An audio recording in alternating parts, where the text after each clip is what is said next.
Hello everyone, welcome to round table study. तो देखो जी, start करते हैं क्लास 11th का जो हम लोग पढ़े थे फिजिक्स लेक्चर नंबर 2 की हम बात करेंगे, जो कि हम लोग पढ़े थे अपने चैप्टर यूनिट 10 मेजरमेंट्स के बारे में।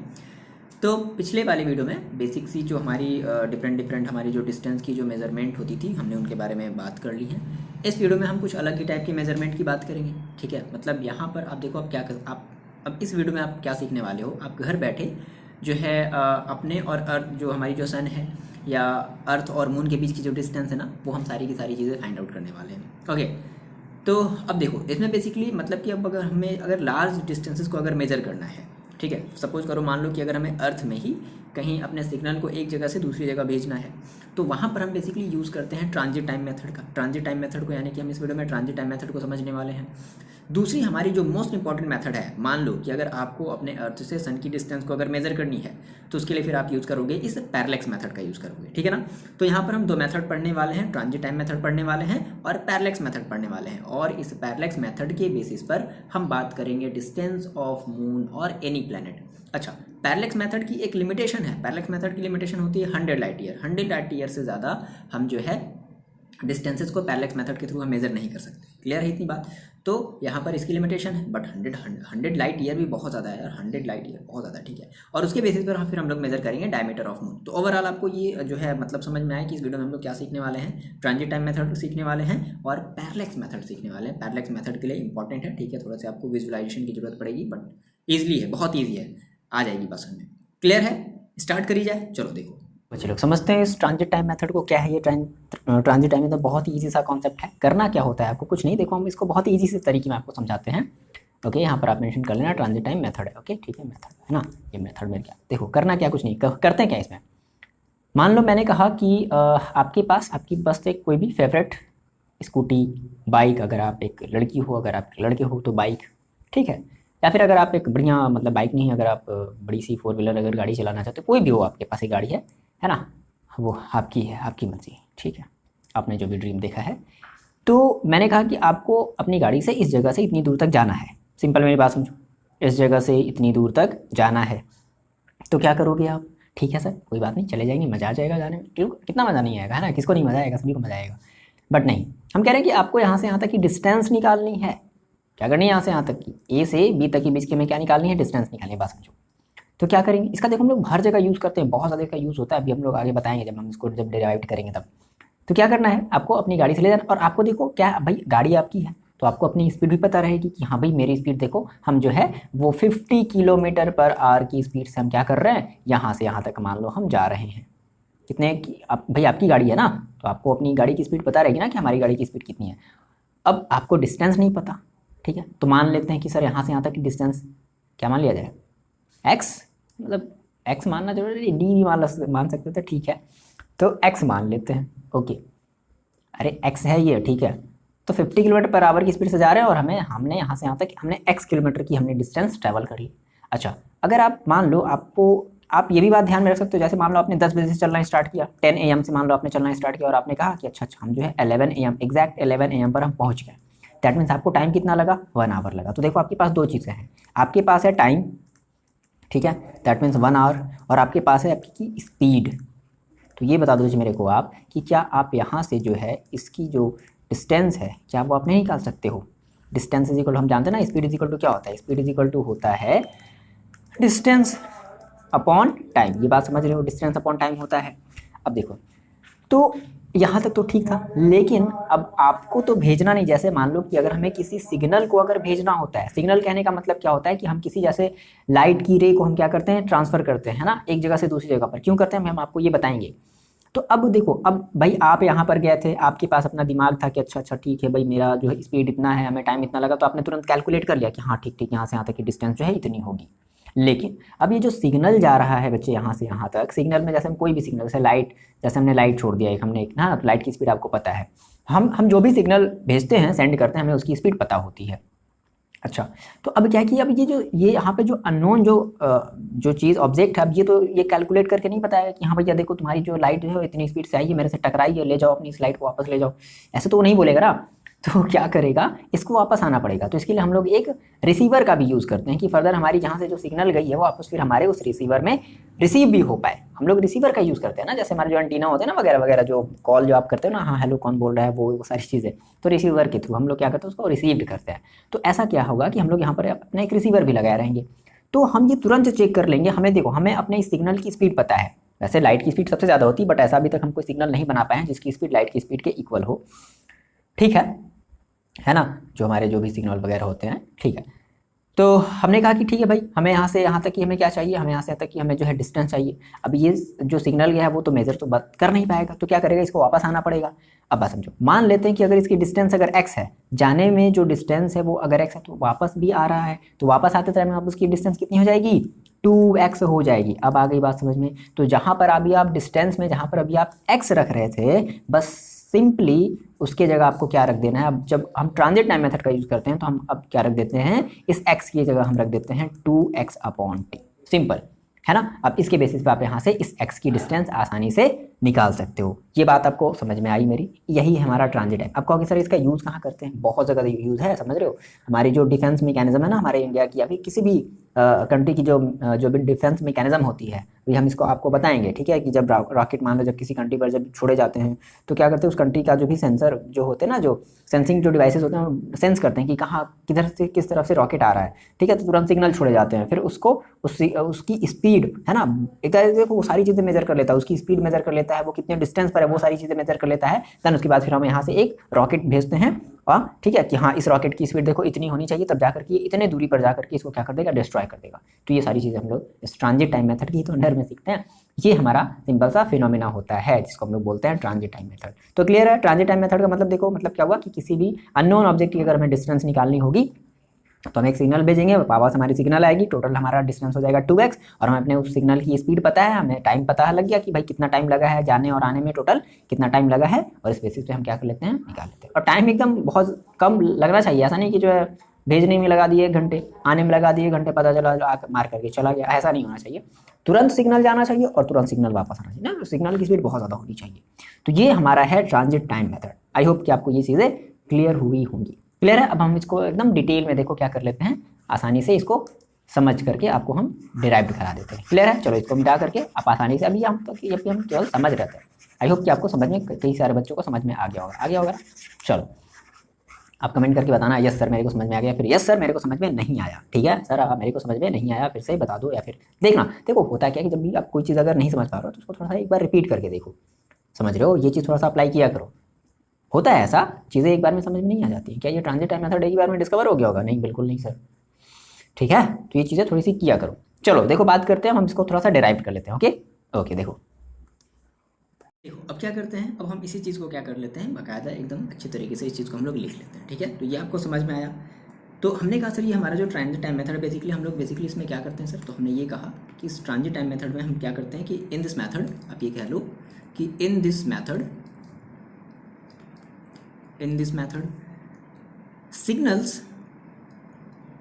सिग्नल्स आर सेंड, सिग्नल्स को हम क्या करते हैं, भेजते हैं, सिग्नल्स आर सेंड, ठीक है, to distant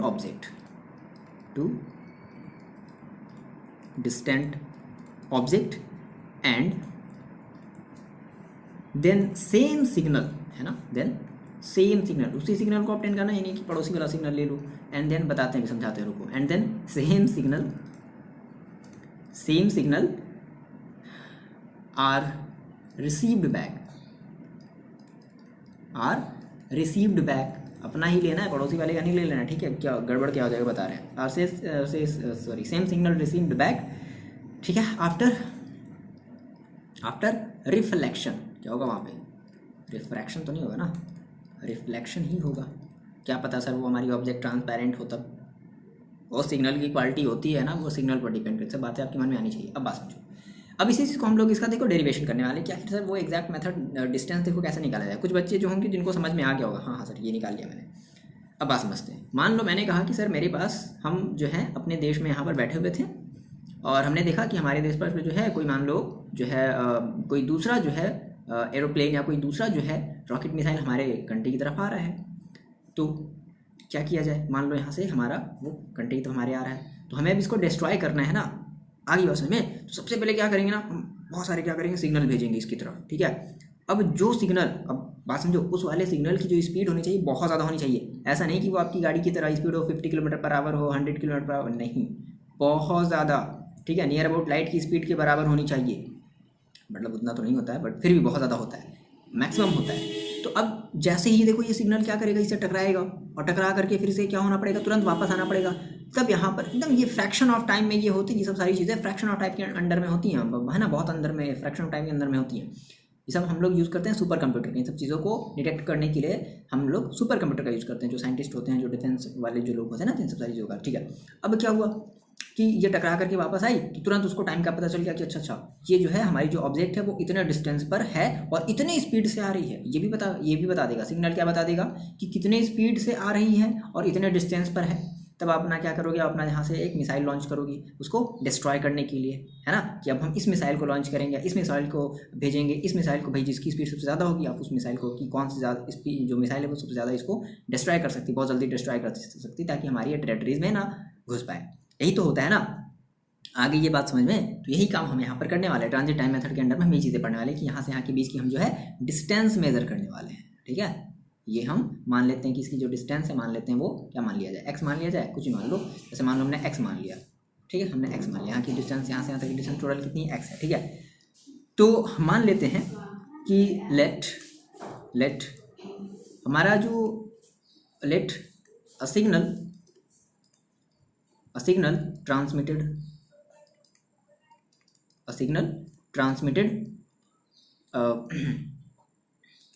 to an object, to an distant object बोल देते हैं, to an distant object, ठीक है, x, ठीक है, उस डिस्टेंस ऑब्जेक्ट की जो डिस्टेंस है वो कितनी है, x है। देन टोटल डिस्टेंस बता दो कितनी हो जाएगी, टोटल डिस्टेंस, यानी कि टोटल डिस्टेंस डेफिनेशन क्या बोल रहे हैं, टोटल डिस्टेंस कहने का मतलब क्या है कि total distance in round trip, है ना। अब हमें वापस भी तो आना है, ऐसा थोड़ा ना कि उसके साथ जो है जाकर के दोस्ती कर लें, तो हमें राउंड ट्रिप में भी आना है, तो कितना हो जाएगा, 2x हो जाएगा। अच्छा, टोटल डिस्टेंस में हमें पता चल गया। अब देखो लेट कर लेते हैं कि जो टाइम लगा यहाँ से यहाँ तक आने में, जो हमें टाइम लगा वो डेल टी लगा। डेल टी का मतलब देखो टाइम डिफरेंस है, बात समझना, ऐसा नहीं कि हमें बहुत बड़ी टाइम हमें पीरियड चाहिए होगी, हमें बहुत ही शॉर्ट टाइम में इन सब चीज़ों को सॉल्व करना होगा, नहीं तो पता चला कि जो है गड़बड़ काम हो जाएगा, ठीक है। तो हम क्या करेंगे, लेट डेल टी, तो इसे हम लोग मानते हैं डेल टी। डेल टी का मतलब हमसे हमारा ये स्मॉलेस्ट टाइम है या टाइम इंटरवल है ना, दो पॉइंट्स के बीच का क्या है, टाइम इंटरवल है। लेट डेल टी हम ये कह रहे हैं कि हमारी क्या है, इज टाइम गैप है, क्या है भाई, time gap between object and receiver, समझ गए, ऑब्जेक्ट एंड रिसीवर। तो देखो इस केस में देखो एग्जैक्टली, अब अगर हम ये कहें कि हमारी भाई टोटल डिस्टेंस हमारी 2x है, टाइम हमारा अगर डेल टी है, ठीक है, और हमें अपनी स्पीड भी तो पता है ना, ठीक है। लेट हमने ये कर लिया कि v जो हमारी है वो क्या है, स्पीड ऑफ सिग्नल की स्पीड है। तो देखो इस केस में देखो एग्जैक्टली देखो क्या हो जाएगा हमारे पास, इसको हटा देते हैं, ये अब दिक्कत करने वाला है, तो ध्यान से देखना, मेरी बात को समझो, ठीक है। सर क्या करने वाले हैं, देखो हमने यहाँ से कहा कि हमारा जो हमने क्या बता, हमने स्पीड ऑफ सिग्नल बता दिया, तो देखो क्या हो जाएगा। अब v एग्जैक्टली ऐसा नहीं है कि हमारी ये स्पीड की लाइट की स्पीड है, नहीं, अभी तक ऐसा अचीव हम नहीं कर पाए हैं, हाँ, लेकिन उससे छोटी है, उससे थोड़ी छोटी है, ठीक है। तो अगर हम ये कहें बच्चे, देखो अगर हमें फॉर्मूला हमें पता होता है, कोई भी आप अपना एक फॉर्मूला लगा लो, जैसे मान हमने कहा टाइम, तो टाइम इज इक्वल टू आपको पता है क्या होता है, डिस्टेंस अपॉन स्पीड होता है, बिल्कुल होता है सर। तो टाइम की, चलो देखो टाइम हमने देखो कितना, मैंने बहुत ही स्मॉलेस्ट हमने टाइम लिया है भाई, लेट नहीं होना चाहिए, बहुत ही स्मॉलेस्ट टाइम चाहिए, है ना, टाइम डिफरेंस हमारा होना चाहिए, बहुत ही छोटा सा होना चाहिए टाइम, ऐसा नहीं कि जो है जाने में 1 दिन और आने में 1 दिन लगा दे। डिस्टेंस देखो हमारी कितनी है, तो डिस्टेंस बताओ कितनी रखेंगे, 2d, आगे बात में, या 2d के रख लो या x रख लो, आपकी मर्जी, x रख लेते हैं, अगर हमने x माना है तो किसी बच्चे ने d माना हो तो d रख लो, आपकी मर्जी। 2x अपॉन स्पीड देखो हमारी कितनी थी, तो आप यहाँ से क्या करो, आप यहाँ से x की वैल्यू निकालो, आपको x ही तो चाहिए था। तो देखो x इक्वल टू देखो कितना हो जाएगा, आपने x को यहीं पर छोड़ दिया, v इस तरफ चला जाएगा, तो देखो कितना हो जाएगा, v into del T upon 2, यही तो आएगा। तो ये आपकी हो जाएगी ट्रांजिट टाइम मेथड के अकॉर्डिंग, आप किसी भी ऑब्जेक्ट की अपने से डिस्टेंस निकाल सकते हो इस मेथड का यूज़ करके। देखो बच्चे समझते हैं पैरेलैक्स मेथड को। किस बच्चे ने कहा ये बहुत ही डिफिकल्ट मेथड है, वो कितना आसान है। अब इस मेथड के आप बेसिस पर देखो क्या क्या करने वाले, मैंने आपको पहले बता दिया है। तो है क्या ये पैरेलल मेथड? सबसे पहली बात है कि सबसे पहले आप ये लिख लो कि it is very important method. क्या है भाई? वेरी इंपॉर्टेंट मेथड है, इंपॉर्टेंट मेथड फॉर मेजरिंग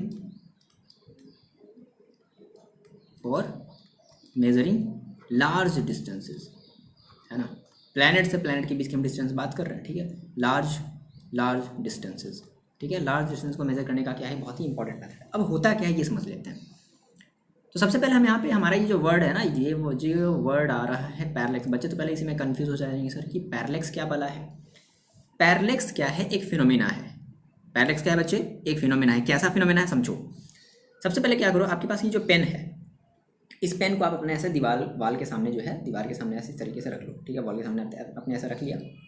अब क्या करो, इसे एक बार इस वाले आँख को बंद करो और पेन को देखो, फिर इस वाले आँख को बंद करो, फिर से पेन को देखो। ऐसा नहीं रखना है, ऐसे किसी दीवार के सामने रखना है, ठीक है। मतलब कोई अगर आपके सामने अगर वॉल वगैरह कोई भी अगर कोई चीज़ पड़ी हो, किसी भी मतलब उसके पीछे कोई किसी भी रिस्पेक्ट के आपको, मतलब किसी के रिस्पेक्ट में आपको इसे देखना है, ठीक है। तो आप मान लो आप इसे वॉल के रिस्पेक्ट में देख रहे हो, तो मैंने इसे वॉल के सामने ऐसे रख दिया।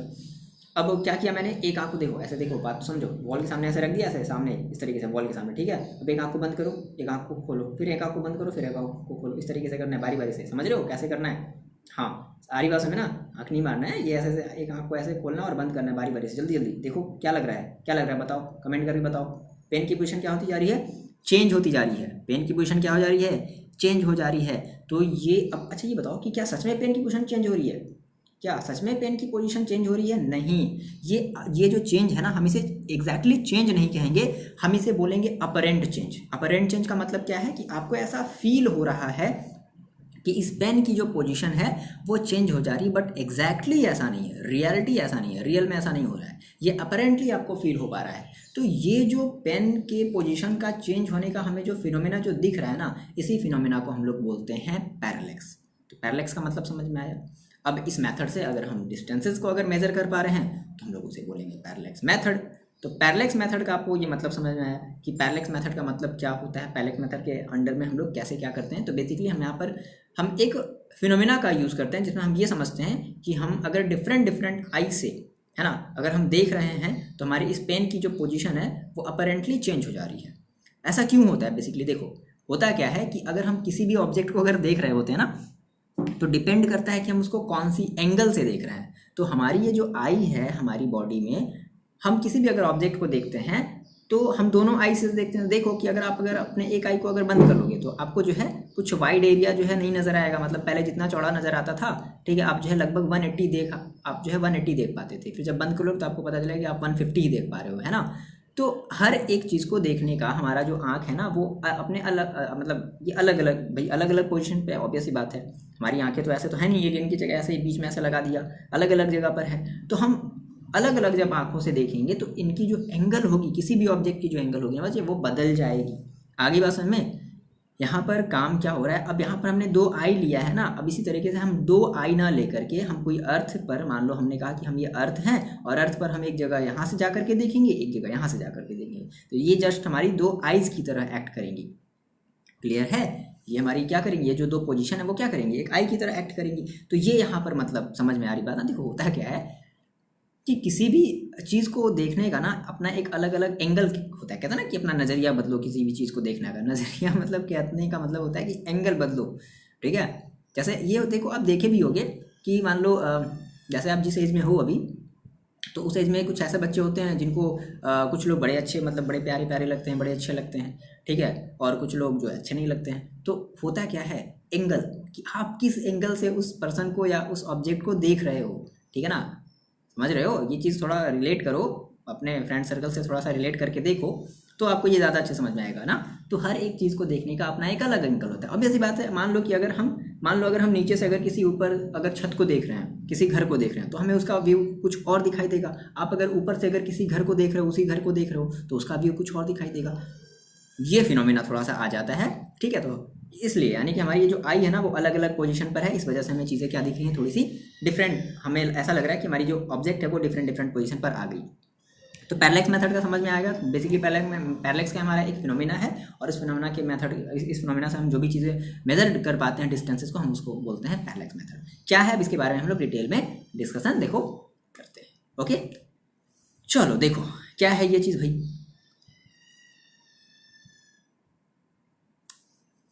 तो इसे देखो हम लोग कुछ ऐसा समझते हैं। देखो मान लो सबसे पहले तो यहाँ पर आप एक हेडिंग लगाओ, what is parallax. What is parallax, क्या है भाई ये पैरेलैक्स, क्या थोड़ा सा समझ लेते हैं। देखो बहुत ही सिंपल सा डेफिनेशन आपको बताने वाले हैं। हम ये कहेंगे, मैंने आपसे क्या बताया कि अपरेंट जो है मतलब चेंजेस आ रही हैं पोजीशन में, क्या आ रही हैं, वर्ड पे ध्यान दो, अपरेंट चेंजेस आ रही है। तो हमने कहा कि the position of any object, the position of any object appears to change, है ना, appears to change, ये वर्ड ध्यान देखो, appears to change, appears मतलब ऐसा appears हो रहा है बट ऐसा exactly में नहीं है। appears to change by closing, कैसे कैसे भाई कैसे चेंज हो गया, ऐसे तो हुआ नहीं, आँख अपने दोनों आँख अपने बंद कर लिए, ये लगे सपने देखने, ऐसा तो हुआ नहीं। तो by closing and opening, by closing and opening right and left I, right and left I simultaneously,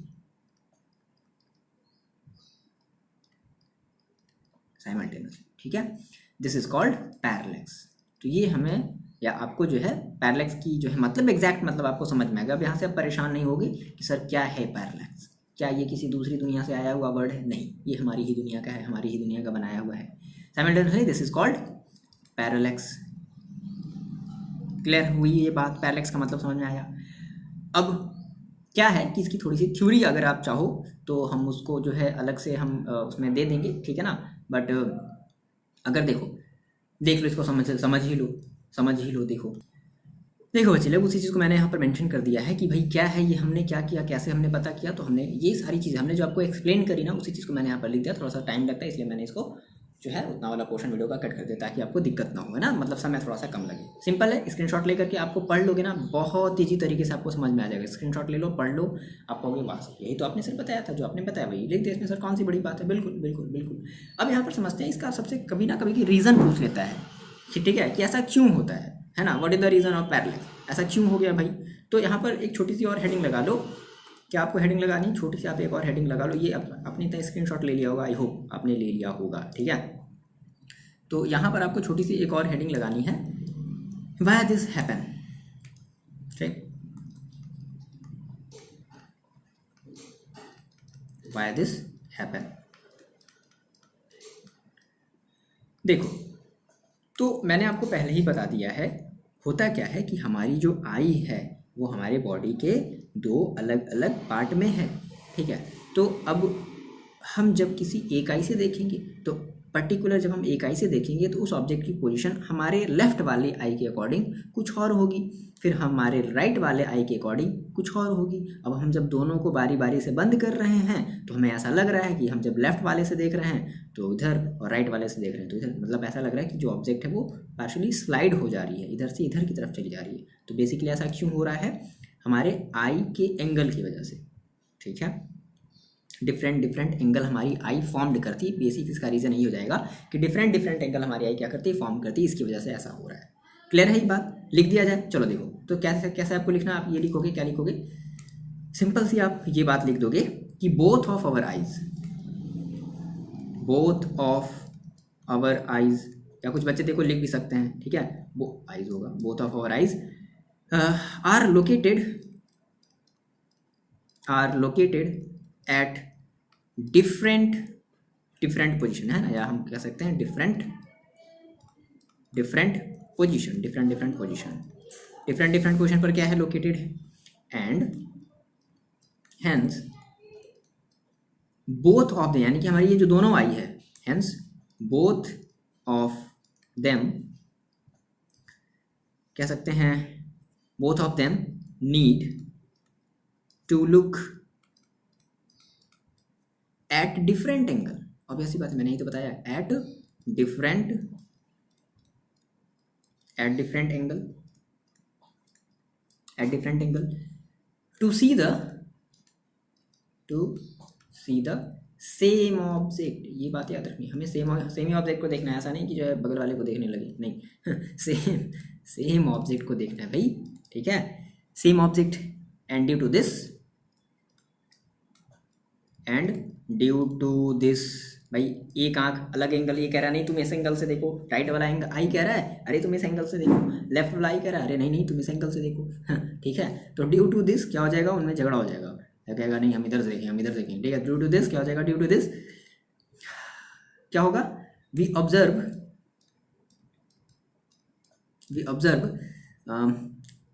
A apparent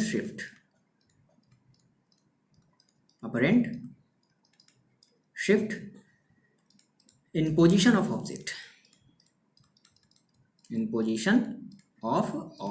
I hope आपको ये अच्छे से समझ में आ भी गया होगा और आपने इस चीज़ को मेमोराइज भी कर लिया होगा, कितना आसान है, ठीक है। दिस इज कॉल्ड, तो आप बता सकते हो, ठीक है, ये ऑलरेडी हम मेंशन ऑलरेडी कर चुके हैं, ठीक है।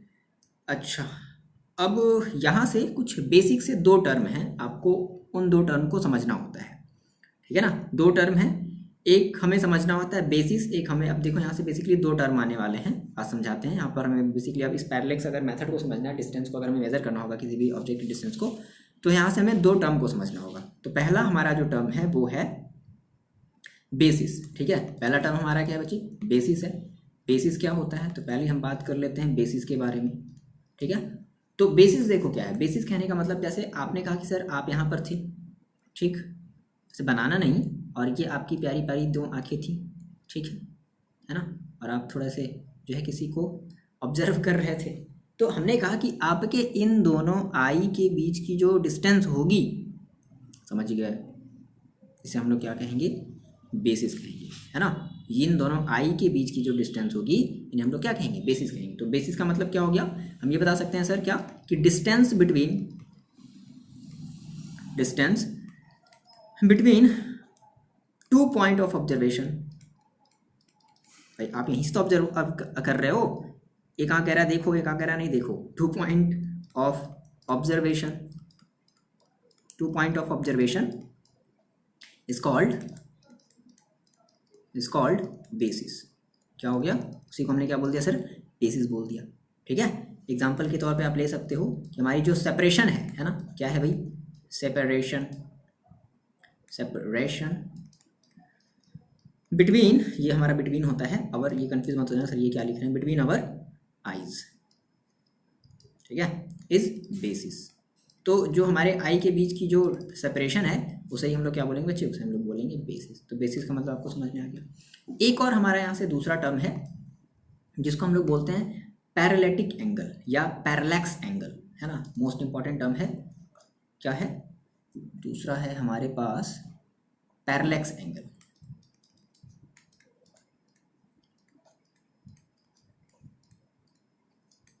पैरेलैक्स एंगल, ठीक है। पैरेलैक्स एंगल देखो क्या है, कुछ नहीं है भाई, जैसे मान लो आपने कहा आप यहाँ से, आपके पास ये दोनों आंखें थी, ठीक है, और आप जो है यहाँ पर कोई एक ऑब्जेक्ट ऐसे पड़ा हुआ था, कहीं भी एक ऑब्जेक्ट मान लो पड़ा हुआ था ऐसे, है ना, आप इस ऑब्जेक्ट को देख रहे थे, तो इस वाले आई की साइड देखो कुछ ऐसे आई होगी, ऐसे आई होगी ना, ऐसे आई होगी। इस वाले आई की भी साइड कुछ ऐसे, भाई सीधी तो चलेगी, ऐसे टेढ़े मेढ़े थोड़ी ना चलेगी कि आप जो है किसी बिल्डिंग के दूसरी तरफ किसी जो है पर्सन को देख रहे हो तो आप देख लोगे नहीं ना, है ना, तो ऐसे सीधे सीधे चलेगी, ठीक है। हाँ, कुछ बच्चे कहेंगे नहीं सर मेरी तो है, हम तो देख लेते हैं, मन की आंखों से देख लेते हैं ऐसे तो देखो, यानी कि इस ऑब्जेक्ट को देखने पर यहाँ पर हमारा जो एंगल बन रहा है ना बच्चे, इसे ही हम लोग बोलते हैं पैरेलैक्स एंगल या पैरेलैटिक एंगल। क्या बोलते हैं, पैरेलैक्स एंगल, और क्या बोलेंगे, पैरेलैटिक एंगल, PARALLATIC, पैरेलैटिक एंगल। तो आगे बात समझ में, डेफिनेशन आप इसका लिख सकते हो बड़ी इजली तरीके से। क्या बता दोगे आप, ये कह दोगे कि एंगल बिटवीन 2 डायरेक्शन, क्या बोल दोगे, एंगल बिटवीन 2 डायरेक्शन, हाँ ये कह सकते हैं एंगल बिटवीन, देखो 2 डायरेक्शन है, along which the same object the same object क्या करा जा रहा हो, देखा जा रहा हो, सेम ऑब्जेक्ट इज ऑब्जर्व्ड, उसको निहारा जा रहा हो, ठीक है। निहारने का मतलब समझते हो ना, देखना, ताड़ना जिसको कहते हैं हम लोग, नहीं। हाँ हम लोग सर यहाँ से जो है अर्थ मून को ताड़ रहे हैं, नहीं, हाँ ठीक, ये सही है, यही है सर, हर चीज़ में सर साइंटिफिक बातें घुसा दो हैं, अच्छा नहीं लगता है। तो क्या बोल दिया हमने, इज कॉल्ड, सॉरी हमने क्या कह दिया, same object is observed is called parallax angle और पैरेलैटिक एंगल। तो दो बातें आपको समझ में आ गई, पैरेलैक्स एंगल और पैरेलैटिक एंगल का मतलब आपको समझ में आ गया। अब अगर आपको इतनी बात समझ में आ गई बच्चे लोग, तो अब आप यहाँ से अपने अर्थ से मून की डिस्टेंस का हम जो है फॉर्मूला निकालने वाले हैं। क्या करने वाले बच्चे लोग, मून की डिस्टेंस का फॉर्मूला निकालने वाले हैं, या सन की डिस्टेंस का फॉर्मूला निकालने वाले हैं, और फिर हम लोग उनके जो हमारी मून की जो डायमीटर होगी हम लोग वो भी फाइंड आउट करने वाले हैं। क्लियर है। तो आप हेडिंग लगा लो, नेक्स्ट हेडिंग लगा लो, डिस्टेंस ऑफ मून और एनी प्लैनेट। अब हम यहाँ से किसी भी प्लैनेट, मतलब वो ऐसी प्लैनेट जो 100 लाइट ईयर से कम डिस्टेंस पर हो, मतलब हमारी जो भी हमारी जो सोलर सिस्टम की हम बात कर ले रहे हैं, तो उस सारे प्लैनेट की हम क्या कर सकते हैं, डिस्टेंस को मेजर कर सकते हैं। अब हमें इसके लिए एक फॉर्मूला चाहिए होगा। अच्छा, यहाँ पर हम कुछ साइंटिफिक इंस्ट्रूमेंट का भी यूज़ करेंगे, बात को समझना, ठीक है। हम कुछ साइंटिफिक इंस्ट्रूमेंट का भी यूज़ करेंगे, ऐसा नहीं है कि मतलब आप घर बैठे, नहीं, आपको जाना पड़ेगा, आपको साइंस लैब में जाना पड़ेगा। ओके, तो हेडिंग क्या लगाना है आपको, डिस्टेंस ऑफ मून और एनी प्लैनेट, ठीक है। चलो लगा लिया। देखो जी, बात करते हैं डिस्टेंस ऑफ मून और एनी प्लैनेट, मतलब कि हम यहाँ से अपने पैरेलैक्स मेथड को समझने वाले हैं कि किस तरीके से हम अप्लाई कर सकते हैं। यानी कि आप छोटा सा एक हेडिंग आप चाहो तो और लगा लेना, ठीक है, understanding of parallax method, understanding of parallax method, understanding of parallax method. क्या है ये पैरेलैक्स मेथड, हम लोग इसको कैसे अंडरस्टैंड कर सकते हैं।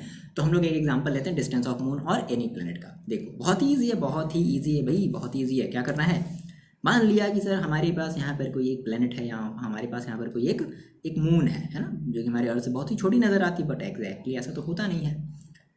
क्या करना है कि मान लो आप अर्थ में हो, है ना, ये ऐसे हमारी कुछ ऐसे अर्थ होती है, देखिए हम लोग यहीं पर तो रहते हैं ना, अंदर तो नहीं रहते ना। कई बच्चों को लग रहा होगा नहीं सर, हम तो कहानी में सुने थे हम लोग जो है सर अंदर रहते हैं अर्थ के, ऐसा नहीं है, हम लोग सरफेस पर रहते हैं। आप लोग बड़े हो गए हो, बच्चे नहीं हो, अब आप लोग क्लास 11th में और 12th में आ गए हो। तो मान लो हमने कहा सर कि हम इस मून को क्या कर रहे हैं, ऑब्जर्व कर रहे हैं, ठीक है। एक बार यहाँ से हमने देखा, और एक बार हमने यहाँ से देखा, तो अब ऐसी बात है, मून की पोजीशन क्या हो जाएगी, चेंज हो जाएगी, बट अपरेंट चेंज होगी। अब हमें पता है कि हम अगर यहाँ से देख रहे हैं, ठीक है, मतलब सर इतना बड़ा आँख किसका होता होगा, एक राक्षस का। हाँ बिल्कुल, राक्षस की कहानी तो सुन करके हम लोग बड़े हुए हैं, है कि नहीं। हाँ तो वही सोचेंगे, बिल्कुल सर सही बात है, बहुत सुनते थे बचपन में राक्षस की कहानी। ये इस तरीके से हमने देखा, ये हमारी आई की ऐसे साइट होगी। अच्छा, अब हमें पता है कि हम जिस पॉइंट से हम अपने ऑब्जेक्ट को, हमारी जो भी प्लैनेट अगर हम उसे ऑब्जर्व कर रहे हैं, तो इनके जो बीच की जो डिस्टेंस होगी, इनको हम लोग क्या बोलते हैं, बेसिस। तो मान लेते हैं थोड़ी देर के लिए हम इस बेसिस को ए से रिप्रेजेंट कर रहे हैं बच्चों, किससे रिप्रेजेंट कर रहे हैं, ए से। अब देखो ये वाली डिस्टेंस बहुत ज़्यादा दूर है, बहुत ज़्यादा, ये डिस्टेंस बहुत ज़्यादा दूर है, तो हम इस डिस्टेंस को मान लेते हैं कैपिटल डी। अच्छा, अब एक बात बताओ कि जितनी ये वाली डिस्टेंस होगी उतनी ये भी तो होगी, ऐसा बनाने में से ऐसा हो गया थोड़ा सा, बट इतनी ये भी होगी। अब क्या हुआ कि हमें अगर ये एंगल पता चल जाए सर, मज़ा आ जाएगा। नहीं, एंगल पता चल जाएगा तो देखो मज़ा आ जाएगा सर। मज़ा कैसे आ जाएगा, देखो होता क्या है कि हम ये जो एंगल फाइंड आउट करते हैं ना, तो हम लोग इसमें अपने हेल्प लेते हैं ऑप्टिकल डिवाइसेस का। हमारी जो ऑप्टिकल डिवाइसेस होती है ना, जो टेलीस्कोप जो होता है ना, बहुत हाई मैग्नीफाइड जो हमारा जो टेलीस्कोप होता है, हम लोग उसका यूज़ करते हैं, है ना। तो उस टेलीस्कोप के बेसिस पर हम इनके बीच की, हमारी जो भी ये जो आई साइड जा रही है, इनके बीच की हम एंगल को फाइंड आउट कर सकते हैं। मैंने आपसे कहा था कि हम एक साइंटिफिक इंस्ट्रूमेंट का यूज़ करेंगे, और वो हमारा इंस्ट्रूमेंट होगा, हमारा जो भी ऑप्टिकल डिवाइसेस होगा, उनके बेसिस पर हम इस एंगल को मेजर कर लेते हैं। तो मान लेते हैं सर कि इस एंगल को हमने मेजर किया और हमें मिला थीटा। ये कितना मिला, हमने कहा कि भाई ये जो हमारा एंगल जो बन रहा था इसके ऑब्जेक्ट पर, वो कितना बन रहा था, थीटा बन रहा था, ठीक है। मान लेते हैं कि हम एक, हमारी पोजीशन यहाँ पर है, एक पोजीशन यहाँ पर है पी क्यू, और इसे हम मान लेते हैं आर या एस मान लेते हैं, जो भी मान लो, हमारा ये सोर्स है, हम इससे सोर्स को क्या कर रहे हैं, देख रहे हैं, ठीक है। वही सारी चीज़ें, ये बात समझ आई। देखो हम क्या करने वाले हैं, हमने कहा कि सर कंसीडर करते हैं, क्या कंसीडर किया जाए, consider S is a distant object. S हमारी क्या है, एक डिस्टेंट ऑब्जेक्ट है, बिल्कुल है। एस क्या है भाई, एक डिस्टेंस ऑब्जेक्ट है, मान लेते हैं कोई हमारी स्टार है, हमारा मून है, समथिंग कुछ भी है, ठीक है। एंड P एंड Q, बताओ P एंड Q क्या है, लोकेशन है, तो P and Q are two location on earth. P और Q को हम क्या कर रहे हैं, अर्थ पर हम अपने 2 लोकेशन ले रहे हैं, ठीक है। अब देखो हमें क्या पता है कि भाई हमने ये ऑलरेडी मान लिया है, लेट कर लेते हैं कि हमारी जो PQ है, जिसको हम क्या जानते हैं, बेसिस, ये हम जानते हैं ऑलरेडी, हमने इसकी डेफिनेशन पढ़ रखी है, तो इसे हम लोग मान लेते हैं A मान लेते हैं, थोड़ी देर के लिए मान लिया, ठीक है। और हम ये मान लेते हैं कि जो ऐसे कह लो कि जो हमारी जो थीटा है, ठीक है, थीटा क्या है, थीटा क्या है हमारी, थीटा है कि मेजर्ड एंगल, कौन सी एंगल है भाई, मेजर्ड एंगल है, जिसको हम लोग बोलते हैं पैरेलैक्स एंगल। अच्छा, इंपॉर्टेंट बात देखो, एक बात याद रखना, जब भी आप इस टाइप का जब क्वेश्चन लगाओगे, अभी हम क्वेश्चन लगाएंगे तो इसमें ना हमारे पैरेलैक्स एंगल किसी किसी क्वेश्चन में दिए रहेंगे, और पैरेलैक्स एंगल के क्वेश्चन बहुत ईजी होते हैं, समझ में आ रही बात, चलो बताएंगे, डोंट वरी, टेंशन एकदम नहीं लो, एकदम नहीं टेंशन लो। तो थीटा मेजर्ड, दैट इज हमारा ये क्या है, मेजर्ड एंगल, दैट मीन्स हम इसको बोल रहे हैं पैरेलैक्स एंगल बोल रहे हैं, ठीक है। अब यहाँ पर एक बात समझो, अच्छा चाहो तो आप ये भी चीज़ मेंशन कर दो कि थीटा हमने ये बेसिकली कैसे मेजर किया है, तो हम ये कह सकते हैं कि with the help of optical devices की हेल्प से हमने क्या किया, इस थीटा को मेजर किया, ठीक है। अच्छा, अब हमें ना क्या बचे कि हमें ये वाली डिस्टेंस क्या करनी है, मेजर करनी, कि भाई ये वाली हमारी जो ऑब्जेक्ट है हमारे इस अर्थ से, हमारी इस लोकेशन से कितनी दूर है, हमें यही तो डिस्टेंस मेजर करनी है। अब बात समझो, तो देखो हमें क्या करना है, यहाँ से साफ में डी निकालना है ना, बात समझ रहे हैं, हमें यहाँ से डी निकालना है। अब आपको पता है कि सर ये वाली जो डिस्टेंस है, हम किसी डिस्टेंट स्टार की बात करें, किसी डिस्टेंट ऑब्जेक्ट की बात करें, तो अगर हम आपको एक कंपैरिजन करने को बोले कि ये वाली जो डिस्टेंस है और ये वाली डिस्टेंस का आप कंपैरिजन करो, तो कहोगे अरे सर ये तो डिस्टेंस सर कुछ भी नहीं है, ये वाली जो डिस्टेंस है वो इस वाले डिस्टेंस के कंपैरिजन में कुछ है क्या, बिल्कुल नहीं, ये पता नहीं कहाँ कितनी दूर होगा, लगभग 100, राइट। और ये देखो हमारे अर्थ पर ही, तो अर्थ तो हमको तो पता है, हमें उसकी रेडियस पता है, हमें उसकी डायमीटर पता है, सारी चीज़ें पता है समझ रहे हो ना। तो ये चीज़ ना बहुत ही इसके कंपेरिजन में ये नेग्लेजिबल है। तो देखो हम क्या बोलेंगे, हम ये बोलेंगे कि सिंस हमारा जो कैपिटल डी है, यानी कि ये जो डिस्टेंस है, ये इस ए के कंपैरिजन में बहुत बहुत बहुत ज़्यादा बड़ा है, समझ गए बात, इस ए के कंपैरिजन में बहुत ज़्यादा बड़ा है। तो इसको हम क्या कर लेते हैं, इसको हम हम क्या मानते हैं, हम एक आर्क की तरह मान ले रहे हैं, ठीक है। एक हम कैसे मान लेते हैं, जब ऐसा केस होता है ना, जब ये हमारी जब बहुत ज़्यादा, जब इसके कंपैरिजन में ये वाली डिस्टेंस बहुत ज़्यादा छोटी हो गई, तो हम इसको अब एक कंप्लीट लेंथ ना मान करके हम इसे क्या मान ले रहे हैं, हम इसे एक आर्क मान ले रहे हैं, है ना भाई। दूर से जैसे आप मान लो अर्थ को अगर देखते हो, तो बेसिकली ये कई सारे अलग अलग तरीके के लोग होते हैं, बट बेसिकली हमारा अर्थ जो है स्फीयर, मतलब एक सर्कुलर शेप में ही दिखाई देता है। तो जब भी आप अगर इसके कंपैरिजन में आप अगर इसको देखोगे ना, तो ये आपको एक हल्की सी आर्क के फॉर्म में दिखाई देगी। इसके कंपैरिजन में अगर हम इसको देख रहे हैं तो क्या पता दिखाई ही ना दे, लेकिन ऐसा होगा, आर्क के फॉर्म में दिखाई देगा बहुत ज़्यादा, जब आप ऑब्जर्व करके अगर हम देखेंगे तो, ठीक है। तो हमने कहा कि सर अगर ऐसा हो गया तो हम क्या कर लेते हैं, हम कहेंगे कि we can treat A as arc, ठीक है, एज लेंथ ऑफ आर्क कह लिया जाए, लेंथ ऑफ आर्क। अब बताओ अगर ये लेंथ ऑफ आर्क है, तो आर्क बेसिकली होती किस में है, सर्कल में होती है। और अगर आप इसको आर्क मान करके, बात को समझना, आर्क को मान करके अगर एक सर्कल अगर ड्रॉ करोगे, समझ गए बात, अगर एक सर्कल अगर ड्रॉ करोगे बच्चा, तो ये जो होगी आपकी, ये आपकी क्या कहलाएगी, ये आपकी रेडियस ही तो कहलाएगी, नहीं समझे। सर्कल ड्रॉ करोगे तो क्या सर्कल यहाँ से ले जाओगे, नहीं, इसको सेंटर मानोगे ना, तो ये आपकी ऐसे सर्कल ऐसे जाएगी, समझ में आ रही बात, ये ऐसे सर्कल ऐसे जाएगी और भी दूर से जाएगी, तो ये क्या हो गया, ये आपकी सेंटर हो गई सर्कल की। तो सेंटर से यहाँ तक की डिस्टेंस को आप क्या मानते हो, रेडियस मानते हो। देन हम क्या बोल देंगे, देन हमारी जो डी होगी, डी इज रेडियस, ठीक है, डी हमारी क्या हो जाएगी, रेडियस हो जाएगी। अब देखो, अब कितने बच्चों को एंगल, आर्क और रेडियस का फॉर्मूला पता है, जिन बच्चों को पता है बड़ी अच्छी बात है, जिन बच्चों को पता नहीं है देखो ध्यान से समझो इधर। हमने कहा कि अब यहाँ पे हमारा एज वी नो हमारा जो एंगल होता है, ठीक है, since angle is equal to, देखो कितना होता है, तो आर्क अपॉन रेडियस। बोलो यही तो होता है, angle is equal to arc upon radius. अब देखो हमने एंगल ऑलरेडी हमने देखो मान चुका, हम ऑलरेडी हमें इंस्ट्रूमेंट में एंगल दे चुका है, कितना दे चुका है, theta. So theta is equal to arc. Arc देखो हमने कितना माना है, P Q, that means A, P Q that means A. देखो P Q is equal to क्या होगा हमारा, ए ही तो होगा, अपॉन फिर क्या है रेडियस। रेडियस देखो हमारी कितनी है, D, that means P S, that means D. आपको यहाँ से वैल्यू किसकी चाहिए थी, डी की चाहिए थी, तो चलो निकाल लो यहाँ से डी। तो देखो D is equal to finally कितना हो जाएगा, डी इज इक्वल टू हो जाएगा, डी को उधर भेज दिया तो कितना हो जाएगा हमारा, यानी कि arc upon angle, that means A upon theta. और इस बेसिस पर हम क्या करेंगे, किसी भी डिस्टेंट ऑब्जेक्ट की डिस्टेंस को हम फाइंड आउट कर सकते हैं इस बेसिस पर। तो ये मोस्ट इंपॉर्टेंट आपका एक फॉर्मूला मिला जिसको हम लोग अपने यूज़ करेंगे न्यूमेरिकल्स के लिए। क्लियर है, इसको लिख लो, इतनी चीज़ तक आप स्क्रीन शॉट ले लो या अपनी कॉपी में ही लिखते चलो। देखो कॉपी में ही लिखते चलो, स्क्रीन शॉट नहीं लो, कॉपी में चुपचाप लिख लो, वीडियो को पॉज करो, लिख लो। बहुत ईजी है, बहुत ईजी है, बहुत आसान है ये सब सारी चीज़ें। इतनी बात आपको समझ में आई। अब लगे हाथ हम लोग जो है जल्दी से देख लेते हैं क्या कि अब अगर मान लो अगर हमें अपने मून की डायमीटर अगर निकालनी, ये इंपॉर्टेंट क्वेश्चन है। मान लो अगर आप अगर होम एग्जाम अगर दे रहे हो, किसी स्कूल में आपका एडमिशन हुआ, आप अगर वहाँ पर जाकर के होम एग्जाम दे रहे हो, टेस्ट दे रहे हो, तो ये बेसिकली पूछा जाता है कि अगर किसी मून की डायमीटर है तो मून की डायमीटर का जो है आप मेरे को डेरिवेशन करके दिखाओ। ठीक है, तो आप हेडिंग लगा लो डायमीटर ऑफ मून। क्या हेडिंग लगा लिया आपने, डायमीटर ऑफ मून। चलो देखो हेडिंग लगा लिया आपने, ओके, इतना स्क्रीनशॉट आपने आई होप कि ले लिया होगा। ठीक है, बात करते हैं डायमीटर ऑफ मून की।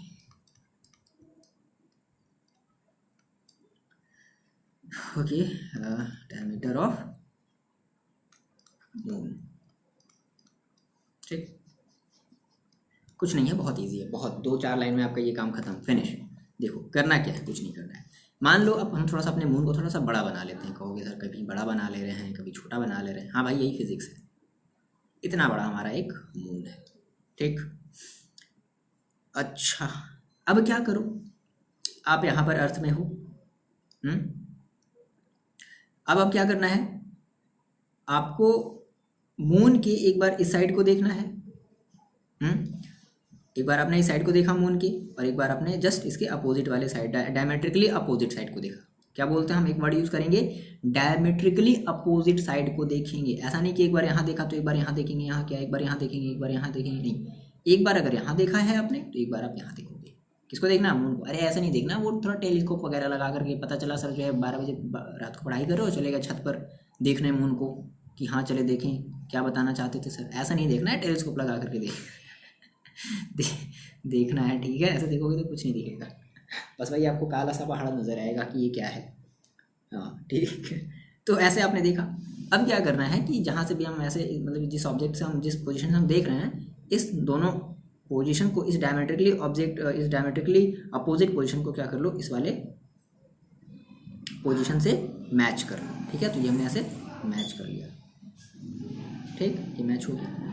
अब क्या होगा कि अब एंगल यहाँ नहीं बनेगा, अब एंगल यहाँ बनेगा, है कि नहीं, बोलो ये बात सही है। अब एंगल यहाँ बनेगा, तो जब यहाँ एंगल बना तो मान लेते हैं इसे अल्फा मान लेते हैं। उससे देखो हमने मान लिया था थीटा मान लिया था, इसे हम अल्फा मान लेते हैं, अल्फा मान लेते हैं। आपकी मर्जी, किसी किसी बुक में अल्फा दिया है, थीटा दिया, जैसी आपकी मर्जी, जो भी बोलता है इसके, ये क्वेश्चन पर डिपेंड करता है। बट इतना समझो कि कोई ना कोई एंगल बनेगा, और वो एंगल हम कैसे मेजर कर पा रहे होंगे, विद द हेल्प ऑफ अपने ऑप्टिकल डिवाइसेस के हेल्प से हम क्या कर पा रहे होंगे, मेजर कर पा रहे होंगे। ठीक है, अच्छा देखो, अब यहाँ से यहाँ तक की जो डिस्टेंस होगी, इसको हम मान लेते हैं, इसे हम मान लेते हैं स्मॉल डी, है ना, बात को ध्यान समझना।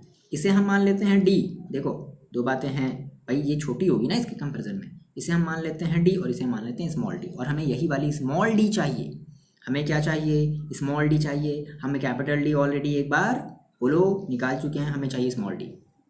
तो देखो क्या करते हैं, ऐसा करते हैं, देखो हमने कहा सबसे पहले हम ये करते हैं कि थोड़ा सा यहाँ पर स्टेटमेंट लिख लो भाई, छोटा सा तो है ही। हम क्या करेंगे, we look to diametrically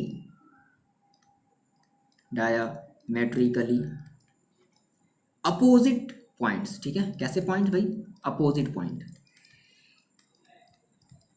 opposite points of moon, या मान लो आप कोई अदर प्लैनेट की बात कर रहे हो, ठीक है, और प्लैनेट, ठीक है, फ्रॉम कहाँ से देख रहे हैं हम, same location of earth, same location on earth, earth के हम सेम लोकेशन से देख रहे हैं। अच्छा, तो हमने ये सारी चीज़ें मेंशन कर दी हैं। तो देखो हमें फिर से पता है कि हमारा जो एंगल का जो फॉर्मूला होता है बच्चे वो कितना होता है, एंगल इज इक्वल टू होता है आर्क अपॉन रेडियस, यही तो होता है। अब देखो अगर हम बात करें सेम वही कहानी, आर्क मतलब ये हमारी क्या हो जाएगी, ये हमारी ये जो डिस्टेंस है ना, ये जो डायमीटर है ना, ये हमारी एज एक्ट करेगी एज आर्क की तरह। क्यों एक्ट करेगी, क्योंकि डिस्टेंस बहुत ही ज़्यादा है ना। तो सेम वही कहानी है इसके लिए भी, है ना। चलो, तो हमने कहा कि एंगल हमने मान रखा है यहाँ पर अल्फ़ा, और आर्क हमने ले लिया है डी, स्मॉल डी, और रेडियस दैट मीन्स देखो ये अब हमारी क्या हो जाएगी, हमारी एक रेडियस हो जाएगी ना। मतलब इस तरीके से ऐसे आप चलोगे, ऐसे बनाओगे ना, मतलब और बड़ा बनाओगे ऐसे, ठीक है, जगह कम है। तो डी इज इक्वल टू देखो डी अपॉन देखो कितना हो जाएगा, radius that means capital D. यहाँ से आपको वैल्यू किसकी निकालनी थी, आर डी की निकालनी है। तो डी इज इक्वल टू कितना हो जाएगा, अल्फा, अल्फा मीन्स एंगल है, ध्यान रखना ये अल्फा है। हम इस तरीके से अल्फा बनाते हैं, आप अगर इस तरीके से अल्फा बनाते होगे, समझ गए, हाँ ठीक सर, ठीक। कुछ बच्चे अलग अलग तरीके से अल्फा बनाते हैं, तो अपनी अपनी अल्फा, ठीक है। तो मेरा अल्फा कुछ ऐसा होगा, ये प्रोपोर्शनल वाले सिंबल की तरह लगता है कभी कभी, बट हम मेंशन कर देंगे तो आप अपना देख लेना। अल्फा इंटू क्या हो गया, इस डी को आपने नहीं छोड़ दिया और डी का आपने इधर क्या कर दिया, मल्टीप्लाई कर दिया, तो अल्फा इंटू डी, यानी कि ये आपकी हो गई मून की डायमीटर। और आप ऑलरेडी इस डी की वैल्यू निकाल चुके हो, और आपने ऑप्टिकल इंस्ट्रूमेंट के हेल्प से अपने अल्फा की वैल्यू क्या कर ली है, आपने निकाल रखी है। आई होप आपको ये सारी चीज़ें जो है समझ में आई होंगी कि पैरेलैक्स मेथड क्या है, क्या कैसे करते हैं, ये सारी चीज़ें आपको समझ में आई होंगी, ठीक है। नेक्स्ट वीडियो में हम लोग इसके जल्दी से न्यूमेरिकल की बात कर लेंगे, और उसके बाद हमारा फिर मोस्ट इंपॉर्टेंट टॉपिक स्टार्ट होगा, डायमेंशनल एनालिसिस। ओके, क्लियर है, इतनी बात आप लोगों को समझ में आई है, कमेंट करके आप बताओगे। और हाँ, थोड़ा सा अपने फ्रेंड्स को भी शेयर कर दिया करो, जो भी आपके प्यारे प्यारे अच्छे अच्छे फ्रेंड्स हैं ना, उनको शेयर कर दिया करो, ठीक है, ताकि वो सब भी देखें, है ना। चाहते हो ना वो सब देखें, हाँ बिल्कुल चाहते होगे, तो वो सब भी देखें, इसलिए आप शेयर कर दिया करो। चलो मिलते हैं बच्चे लोग नेक्स्ट वीडियो में, पढ़ाई करते रहो और अपना ख्याल रखो।